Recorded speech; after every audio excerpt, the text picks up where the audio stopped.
Minasan, konnichiwa, Joanna desu. Today we will talk about honorifics in Japanese. What's the deal with all these animes calling everybody by their names? What is this san that they always put at the end of a name? And why are we always in anime hearing constantly the name of the character? Let's talk about all of this today in this video, so let's go.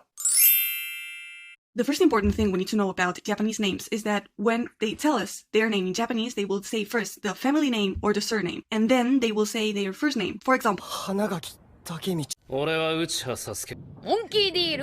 be even more polite, we need to use one thing that is called honorifics. What are the honorifics? So the honorifics are these sounds that we add at the end of a name to be even more polite. Is the famous san, the famous kun, the famous chan that we add at the end of a name. The first honorific that we will learn is san. San is super important. Why is it super important? Because when you have no idea how to address to someone, you just use san and you are being polite. San works with everybody. So you add san at the end of the surname, of the family name.